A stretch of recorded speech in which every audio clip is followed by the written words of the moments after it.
All right. Hey, hello there, everybody. Adam Sherwood here with fellow systems creator and entrepreneur Tim Town, coming to you with Link Boss today. And our topic for discussion today is about, how to learn faster in this environment. Now we know where they say technology is doubling at what is it? They used to say technology doubled at the rate of 18 every 18 months. Technology is moving at a breakneck speed and people just can't keep up with it. So the demand to be able to learn and apply quickly has never been greater than it is today. And the pace isn't getting any slower.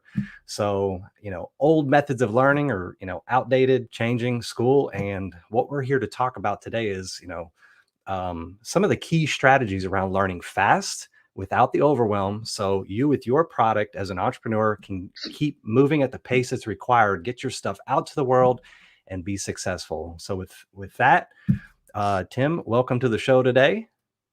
Welcome, brother. I appreciate it. Yeah. And if it's okay, well, I guess you got any opening words for our viewers or whatnot before we get rolling today? Yeah, this is a fun subject because I would tell you that this is probably one of the things that gets people stuck, and what we talk about today is really going to help you. Right now, we are live. If you see this, please feel free to message us, or I'm sorry, comment in the comments. If you have any questions for us or anything like that, please do so. If you catch this on a replay, click or do hashtag replay. This channel is relatively new, so bear with us. But just to give you a quick intro, we're both product creators. Adam runs is it safe to say, multi-million-dollar business? Oh, yeah. Yeah. Sometimes people have a problem. You're like, I don't want to let anyone know. But we're product creators. Matter of fact, I'm working on a few things right now. That one of the things that is being looked at being sold, and we'll talk about that in this today. And so here are the things to think about, and that is most people that get stuck, they feel like they got to learn it all. They got to learn everything, and then they're going to apply it. So think about college, right? So with college, you go to college, 2, 3, 4, 5 years, 6 years. If you're learning to be a doctor, I get it. You're learning to be a lawyer, I get it, right? However, if you're going to be a creator, right, you're learning how to do film documentaries and stuff like that, or you're learning business, right? I think you can learn a lot faster right in the field. So you might even want to, team up with a company and see if there's something that you can't work out to where you're almost like an intern. If I was to start over today, that's probably what I would do. Whereas when I started out, I was, in the financial planning arena. There was licensing requirements needed. So I had to do the school way of doing it. But get this, even that, when we got out into the field and we got a job, I got hired by Prudential Financial. Some of that crap that I learned was outdated. And that is what we're talking about today is how do you learn without the overwhelm? How do you go about doing that and not getting crushed with the overwhelm? Worse yet, getting crushed with never starting. And I've been guilty of it. You've been guilty of it. We've all been guilty of it. But I think my breakthrough is when I literally not only broke through, hey, how are you? Not only did you break through, I can't see from here, so you might. Steve Ribbing, how are you, brother? When you get through that breakthrough, everything changes. And I literally mean that. Everything changes. So we're going to talk about that. I know for myself, and you're part of it with a couple programs, 6-year long building process of some Frankenstein SaaS systems, right? And then what happened? Over time, we just got better. And I know with Spartera, we got better. And it's very expensive to make these things. Having a team is expensive. So this is why you never want to be stuck on something. You got to learn it and then take action. So we're going to talk about that here in a moment. What are your thoughts? Yeah, I think just to set context to it, if you're listening today and you've been to college, or there's an infinite number of ways that we can learn today. And as Tim mentioned earlier, I think it's just important to highlight and reiterate that, for some particular industries, some of those traditional methods are good and appropriate. And if you've done that, kudos to you, and that's part of it.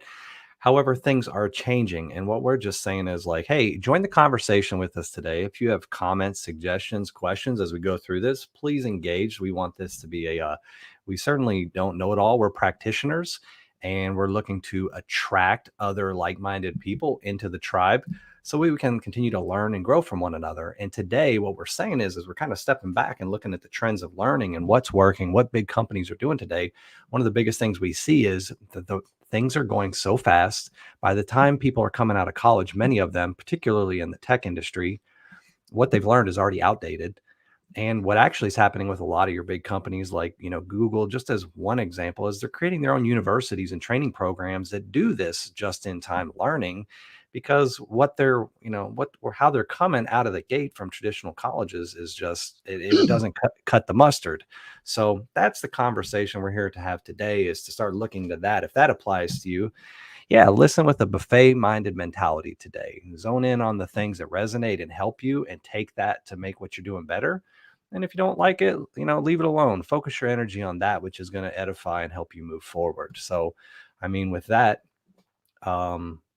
I guess let's go ahead and just kind of dive into the part, if it's okay, Tim, about, learning at this fast pace while, without the overwhelm, as you put it earlier. Yeah, So I don't. It's kind of funny. I'm going to say there's things that make my memory better. The word of this vitamin is so long. That's the only reason why. But I'll share it on. Maybe we'll put it down in the comments later. But here's the deal. The very first thing that I do, and this is not just me. Matter of fact, I have a advisor, and right now my main advisor, his name's Lance, is doing incredible things with myself. I had to say no to a lot more things. There's these things that I wanted to do because I'm a creator and I'm an artist. So there's like all of these things that I've always wanted to do. How there's some people that like, I don't know what to do. I don't even know what I like to do. I don't even know if I have gifts. I don't even know how that's possible personally. How do you not know, right? So if you know you have a gift, start there and start making a list of all the things that you're really, really good at. Just know this. This is mistake number one. You can't do all of them. So now when you make that list, prioritize what really does it for you. Because although there's still work, like I work every day, I work hard. I told you I work late into the morning. I work very hard on what I do. I know that I had, even my brother, I've had friends, why do you do that? It just seems like a lot of work. And 1 second, I should always put my phone on silent here. Sorry about that, folks. But here's the deal. When you dial in what it is your gifts are, and you then prioritize what can you do, because you can't do too many things. Like for me, we built the Quan, right? And now a lot of people listening right now, what the heck is that? So what it is a program, because I'm a product creator and I'm a trainer. And what we do is we have these things, tools, and people get hung up on tools. We'll talk about tools today. People get hung up on that crap. But then there's tools that's going to make whatever it is that you have to deliver to the world, right? So we created a Quan. We created a platform that has a landing page that teaches people something, future results in advanced. And then once they get that, they're going to opt in, right? And that's building your email list. These are things that you just learn in marketing that you need to do. And I would almost say that it is, what do they call that when it's standard, but let's call it standard. So it's standard, that's just common practices, right? And people get caught up on that. It's like, I need the right mic. I need the right video cam. It was Ty Lopez built now $1 billion business. I don't know what he's really worth, but I'm just using this as a barometer. But I know it's multi-millions using a cell phone. No, no lapel mic. You see people like fancy, even you and I got better with video. You don't need it though. I'll even admit that I got caught up in like, well, I got to do this in the studio, do that in the studio. Technically, you could be out in your backyard on a phone, walking down the street. That is not what matters today. What matters is content. That's consistency, quality of content, showing up. Yeah. Sorry, I didn't mean to No. That's interrupt your flow. That's what it is. And for me, I have this is not bragging, but I have a different problem. I have way too many ideas. Right? So guess what I need to do? And I'm like, prioritize. Before I do that, I got to get it on paper first, because with an ADD person or somebody that's a creative, and most artists, most creatives, I don't know if you've been ever labeled this, but most of them are also labeled ADD. So like Tom Cruise, he's, believe it or not, an artist, right? A lot of people don't think that filmmakers and TV personalities aren't artists. They really are. Because they're seeing something that you don't. Oprah Winfrey, she saw that show well in advance before it became a show.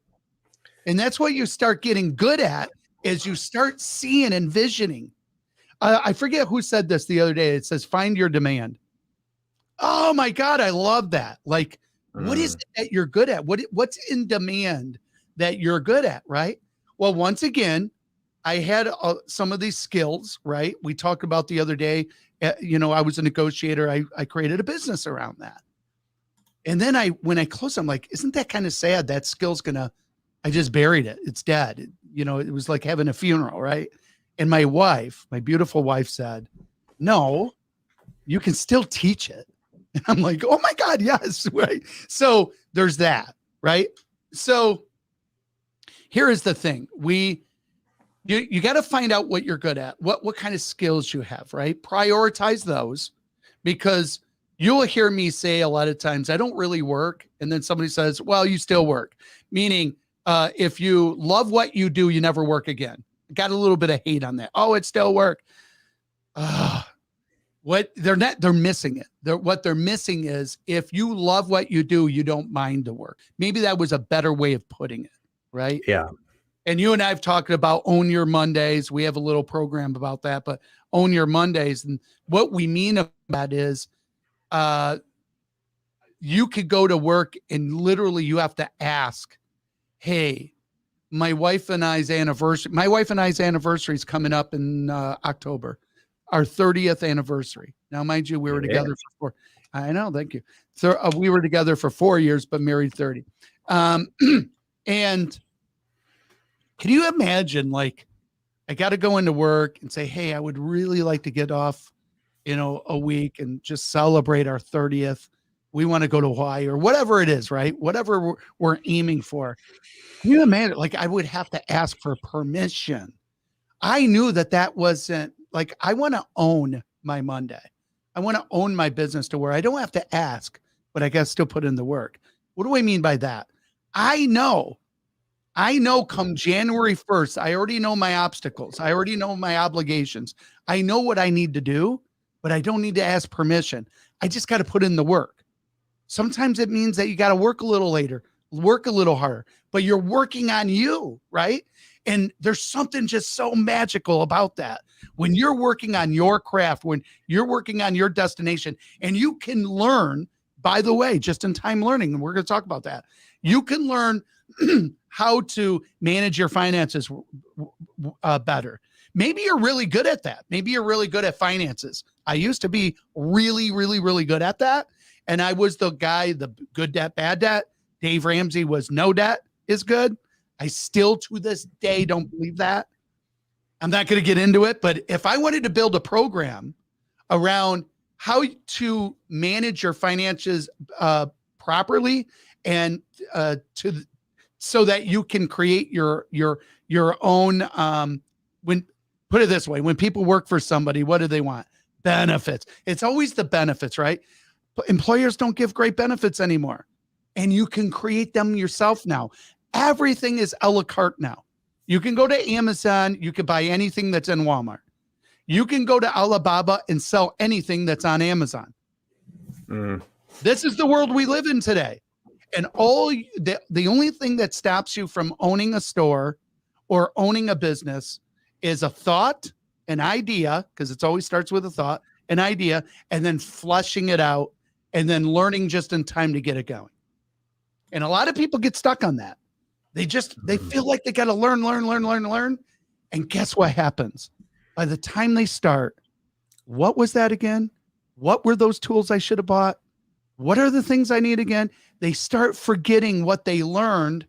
This is why you got to learn now. Matter of fact, you learned something new this week. We don't have to go into it, but it was part of a tool and you learned that, you put it together and it's amazing. But guess what? By doing it that way and applying it, you now learned, now it's embedded in you. Opposed to being told and seeing, when you're told, seeing, and doing, it's now embedded. Now you know how to do it. Yeah, definitely in this space, to your point, a couple key things. Also, by the way, I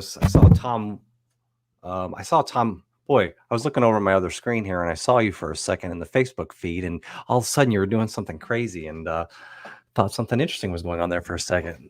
Anyhow, Tom, it's over in the Facebook feed playing on the other side of the page here. But anyhow, I saw Tom White stop by. Just hi there, Tom.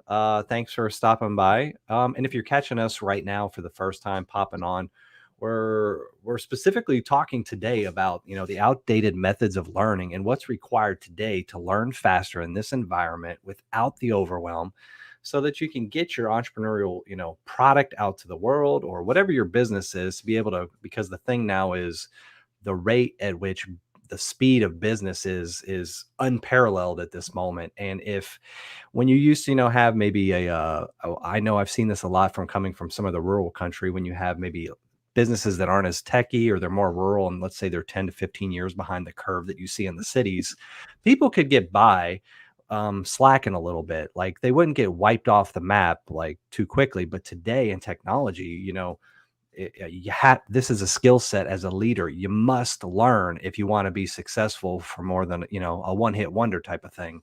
So that's what we're focusing on today. If you like this content, please drop a like. If you have a question, please drop that in there. We'd love to interact with you if you're watching today. Yeah, and if you're watching on YouTube, make sure you like and subscribe. We got some killer content coming up starting next week. That's really, really incredible. But staying on this, go ahead. Yeah, I wanted to segue. Hey there, CJ. Thank you for the like. Thanks for stopping by.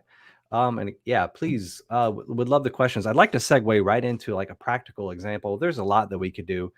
I know, as an example, you said something earlier. So, okay, overwhelm. Yeah, the speed. What are some practical ways to deal with that? And I know you mentioned earlier, well, one of the very first things you have to do, especially for the entrepreneur you may relate as a listener, I know Elon Musk referred to it as the never-ending explosion in his mind.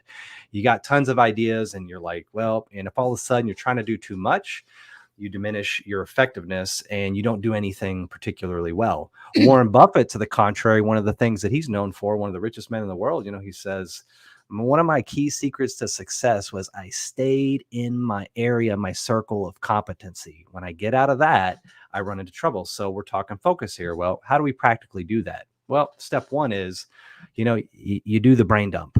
What are the ideas? You get it out on paper, you write it down. I was doing this with our company the other day. Some of the things from an employment standpoint right now in hires, the way the market is, we use this with our particular team. All of a sudden, when people get into a state of overwhelm, they can't think. They can't think rationally, and it's the worst place to be. You have to be able to understand how to get out of that. And so one of the ways that you're able to do that is to be able to write down, well, what are the actual, issues that we need to. And then all of a sudden, here's the key: overwhelm. What does it mean? Overwhelm is simply a feeling that's telling you you're trying to swallow too many things at once. And so what you'll notice is, as soon as you take the corrective measures, the feelings of overwhelm will go away and you'll be able to shift your emotional state into a place that you can focus on what's most important, gain a level of momentum. And as you start tackling these things and experiencing success, you create the reverse snowball of success, whereas the other stuff is the tailspin of death. So it may sound simple, but the funny thing about it is people know it, but they don't do it. And if you don't do it, you don't receive the benefit of it. So those are a couple like key nuggets right there. Thoughts, comments, Tim? Yeah, no, I love Listeners? it. When there was a program that was called Click Marketing back in the day. And back then, Google was everything, right? And I loved it, dude, because here was the deal. I would create this content because I was so damn passionate about what it was that I was offering. You know, one of the hardest things for some people, and I was included in that years ago, was asking for money, right? So if you're a practitioner of any kind, back then I was consultant and I would explain what it is that I do. And then, of course, that comes to a point where they got to pay a fee. And it was my coach back then that told me, I'm hearing a little bit of feedback. He told me, listen, if you know that your information is going to change lives or help somebody, there's no reason to ask. It's kind of like a church when they have to ask for, you to tithe, or they have the plate going around. It's very painful, by the way. They don't like doing it, but they need it, or otherwise they're not going to have the lights on. He says, reverse that thinking, because without that information, what would their life be? And it's like, wow, that is powerful, because I really did know that I had a cure, not for a disease, but for a problem within a specific business. And so I gave a lot away for free before it was known to give future results in advance, right? It was called Click Marketing. So I said, listen, if you're struggling with this, I was like you. I was doing the same thing. I was struggling with that. Here's what I did differently, right? And once they saw that, it's like, oh my God. And it was profound, right? So then back then it wasn't called a funnel, but they would go to the next level. And then before you know it, I would invite them into my program. And I could turn this on and turn it off anytime I wanted. And it was incredible.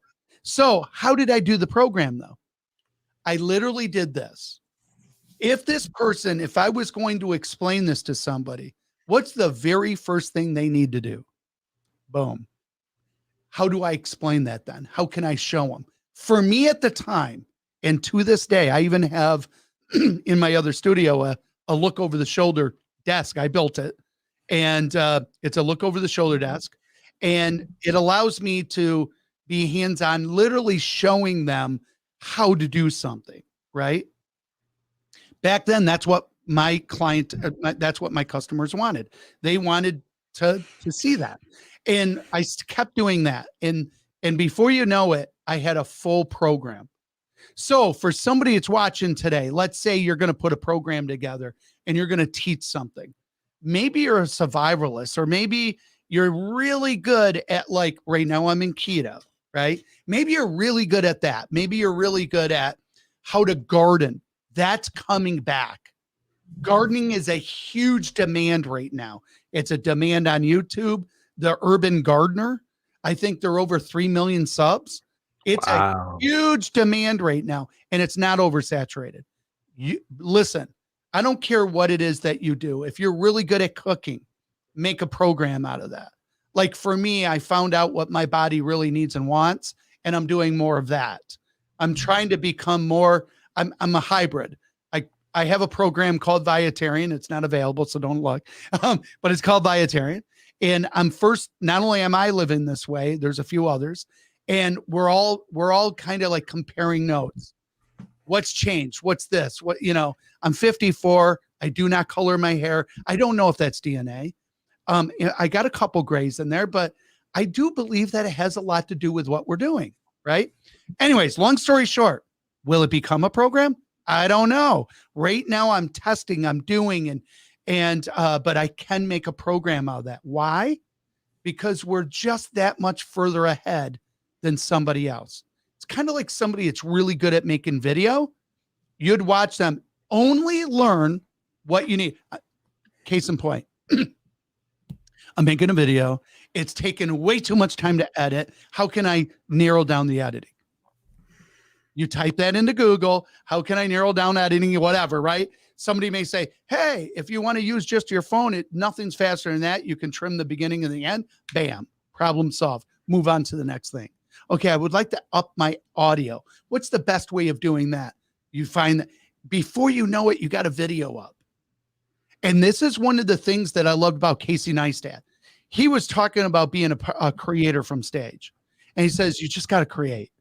Stay in motion and create and get out there. Another one was Gary Vaynerchuk. More and more people will ask him, Gary, how do I become known? You got to put content on up. Be good and get the content up, train people, do whatever. And that's how you do it. Yeah, it's really that continuous improvement. And to your point, what's interesting is a lot of people know, they know what to do. The bigger challenge is a question: what's the thinking beneath the surface that's preventing them from doing it? More often, unless you're living under a rock, you could probably agree with us that there's more than enough how-to content out there on how to do anything you want to do, whatever endeavor that you're in. The greater issue is not only knowing what to do, but basically having the courage to be able to implement it. And some of the, a lot of the things beneath the surface, and which, I mean, that's a whole nother subject that I don't think we need to dive too much into, not at least on. No, and we'll go deeper. Right now, it's really, how do you learn faster? It's this. You learn what you need right now. And yes. I don't want anyone to say, well, I got to know the whole camera, or I got to know. No. You got to know your subject, but what do you need to know right now? What's getting you past start? So let's pretend somebody wants to put up a video, or they want to create a YouTube channel. What's the very first thing they need to do? They need to name it. Do that. Then get the domain name, then name it, right? Once you got that done, guess what? Check. It's off the list. What's the next thing you got to do? Okay, you got to put in the description of what your channel is going to be about. Put that in. Not tomorrow, today. Whatever you can fit in the time slot that you gave. So let's just say you gave yourself 2 hours of flow. We're going to teach more about flow state. I've got an incredible way to keep you in flow. But here's the deal. And then at that point, you got to put up a banner, and then you put up your image for the social image. I forget what that's called, but you would put that up, right? Once you're branded, your channel's branded, and don't get stuck on that. It doesn't have to be this wizardry thing. You can even go to Fiverr, which is FIVRR, or no, it's RR, no E. So yeah, and don't let spelling get past you. If you get close enough on Google, it'll figure it out for you. Absolutely.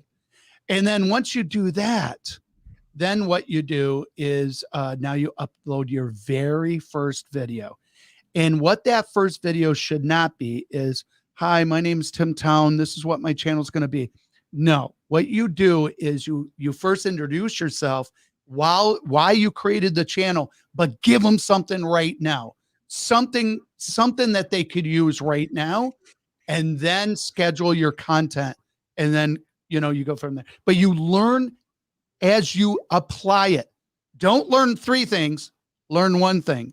What is the next thing you need to do to get moving? What do I mean by that? If you want a video on YouTube, what's the first thing you need to do? Well, you got to create a channel. What's the second thing you want? Remember, the key is I want to get a video up. The second thing, your banner and all that good stuff, what it's about, and then work the video, get the video up. If you're stuck on how to edit and stuff like that, figure it out and then get it up. Once that video is up, guess what? Congratulations. You just got a lot further, a lot faster than 99% of the people, because people get stuck. They feel like they got to learn everything first. Oh, I need to learn how to create a course. And they're going to learn everything about creating a course, and they never get 1 video up. No. You got to start with today. Let's get something up. Alrighty, we have gone. I don't even know how long have we gone. Does it ever say? Yep, we're almost at the 30-minute mark. You got it, brother. All right, so to get past, just learn, man. You got to learn something quickly. Learn fast, and then apply it. And if somebody's not teaching it right, move to the next thing.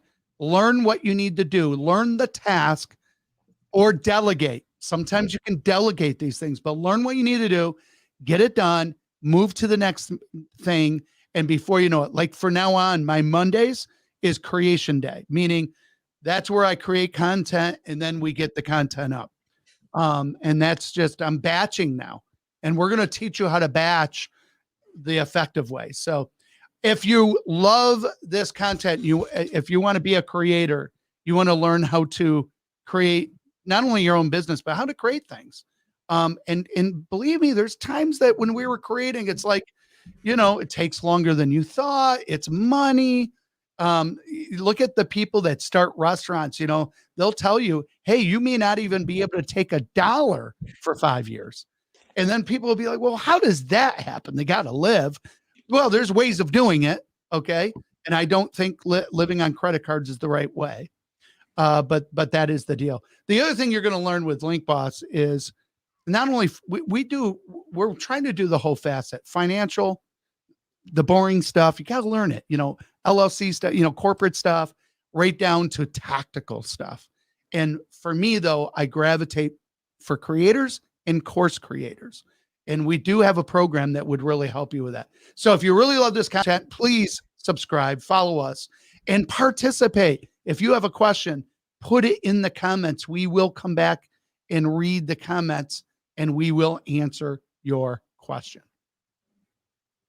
Any parting words? Just, yeah. Yes.